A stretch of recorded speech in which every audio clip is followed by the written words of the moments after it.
Commissionerate police अधीन Bhubaneswar UPD रे आउ एक पुलिस जिला प्रस्ताव जटणी तमांडो बारंग नंदनकानन चंद्रशेखरपुर को नहीं पुलिस जिलार नूतन परिकल्पना एथिरे कमिशनरेट पुलिस अधीन दुई जन डीसीपी रहिबे। कमिशनरेट पुलिस एकादशतम प्रतिष्ठा दिवस रे मुख्य अतिथि भावे पुलिस महानिर्देशक राजेंद्र प्रसाद शर्मा जोगदे यह प्रस्ताव रखिछन्ते। सप्तम बाटालियन रे अनुष्ठित प्रतिष्ठा दिवस रे उत्तम सेवा पाई किछि पुलिस अधिकारी को पुरस्कृत लोकमानक पाखरे पुलिस सेवा पहुंचाइबा पाई कमिशनरेट पुलिस आवश्यक पदक्षेप नेउछि बोली commissioner Satyajit Mohanty कहिसन्ते।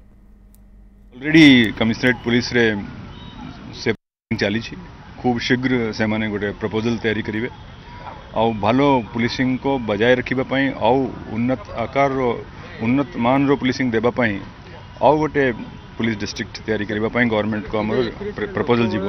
Rapid growth होची जो भुवनेश्वर ताकू आखि आगे रखी आउ गोटे पुलिस जिला भुवनेश्वर पई करबा पई ही डीजी महोदय प्रस्ताव रखिचंती। आमे ताकू निश्चित भाव में से प्रस्ताव को देखिबू परीक्षा करिवू एवं मु भाबुची हाँ तार मध्य आवश्यकता अछि एवं से विषय एक प्रस्ताव निश्चित भाव में सरकार को दिया जिवो जहा फल आमे आमर जो पुलिस सेवा ताकू आहुरी उन्नत मानर करिपा।